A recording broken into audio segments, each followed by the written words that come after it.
नमस्कार व्यूअर, आज हम बात करेंगे राहुल गांधी की। तो राहुल गांधी आज बिहार के दरभंगा में गए थे। यहाँ पर उन्होंने SC ST OBC छात्र जो हैं उनको संबोधन करना था, उनके हॉस्टल में, उनके कॉलेज में। तो वहाँ की जो सरकार है, NDA सरकार, भारतीय जनता पार्टी की मिलीजुली सरकार है वहाँ पर, तो उन्होंने राहुल गांधी को परमिशन जो है वहाँ जाने की नहीं दी। तो उन्होंने राहुल गांधी से कहा कि हम आपको दूसरी जगह परमिशन दे देंगे, लेकिन वहाँ आप नहीं जा सकते। तो राहुल गांधी ने जिद की वहाँ जाने की। वहाँ की बिहार की सरकार ने उनको रोका कि आप यहाँ पर मत जाइए। तो वो पैदल ही निकल गए, पैदल ही चले गए वो। तो वहाँ जाकर उन्होंने छात्रों को संबोधित किया, उनसे मिले, वहाँ पर उसने जाति जनगणना की बात की। तो राहुल गांधी ने पिछले कई सालों से एक ही जो रटन है तोते की तरह वो पकड़ी हुई है, जाति जनगणना। तो इस जाति जनगणना में आखिर ऐसा क्या छिपा है जिसमें जो राहुल गांधी को फ़ायदा जो है वो मिल सकता है। तो इसमें सबसे बड़ी बात ये है कि जो जाति जनगणना है वो SC ST और OBC के लिए है, इनके लिए है।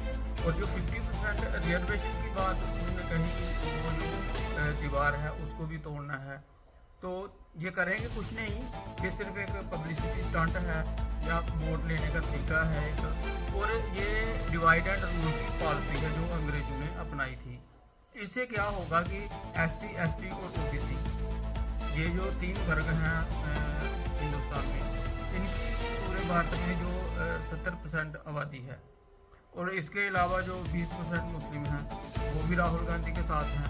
तो ये ऐसी एक क्रोनोलॉजी तैयार कर रहा है राहुल गांधी कि अगर SC ST और OBC वर्ग जो है वो उनके साथ आ जाए तो जो बाकी दूसरी माइनॉरिटीज़ हैं वो तो ऑलरेडी उनके साथ हैं ही। तो राहुल गांधी भारत में अपनी सरकार जो है वो बना सकता है। तो सारा मसला जो है वो सरकार बनाने का है। तो राहुल गांधी जो है वो चाहता है कि SC ST और OBC जो हैं वो अलग हो जाएं और हिंदू जो हैं वो एक साइड हो जाएं। तो वो जो हिंदू जो स्वर्ण वर्ग है वो राहुल गांधी से थोड़ा दूर है, थोड़ा नाराज है, जिसके चलते वो RSS के पक्षधर हैं वो। तो इसी चलते वो जानता है कि जो RSS के साथ जाएंगे वो मेरे साथ नहीं आएंगे। तो क्यों ना ऐसी एक क्रोनोलॉजी भारत में तैयार की जाए, ये जो SC ST और OBC लोग हैं इनको भड़काया जाए और इनको जो भारतीय जनता पार्टी के साथ ये लोग जो जुड़े हुए हैं इनको वहाँ से तोड़ा जाए। तो इनको तोड़ने के लिए वो तरह तरह के जो तरीके हैं वो अपना रहे हैं।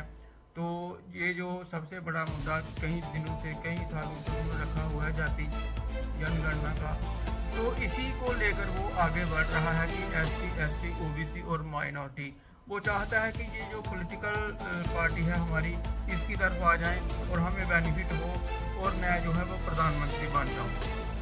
तो राहुल गांधी की ये जो सियासत है बहुत ही गहरी सियासत है। वो हिंदुओं के साथ ये जो SC ST OBC वर्ग है इनको अलग करना चाहता है और माइनॉरिटीज़ जो हैं वो राहुल गांधी के साथ अभी भी हैं। तो ये जो अगर 60-65% ये लोग जो हैं अगर राहुल गांधी के साथ जुड़ जाएं, 20-25% जो माइनॉरिटी हैं वो भी राहुल गांधी के साथ हैं, तो आराम से ये जो भारत में सरकार अपनी है वो बना सकता है। तो देश से इसको कोई लेना देना नहीं है, इसको मतलब है अपनी सरकार से। तो इस वक्त की जो मौजूदा सरकार है उसका जो वोट बैंक है वो सभी कास्ट में है, हर धर्म में उसका वोट बैंक है। सभी लोग, सभी तरह के लोग जो हैं वो मोदी सरकार को जो है वो पसंद करते हैं। और मोदी को हराने के लिए ऐसा और कोई हथियार नहीं है राहुल गांधी के पास, ना ही देश के कोई ऐसे लीडर कोई आगे आ सके जो कि मोदी को हरा सकें।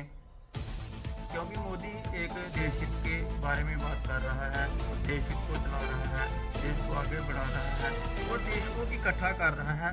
खास करके जो मोदी का प्लान है वो है हिंदुओं को एकजुट करना, और यही जो एकजुटता है राहुल गांधी को रास नहीं आ रही है। इसी के चलते राहुल गांधी ने जो तोते की तरह रटन पकड़ी हुई है SC ST OBC जाति जनगणना की, तो इसी का जो फायदा है वो राहुल गांधी लेना चाहते हैं। जय हिंद।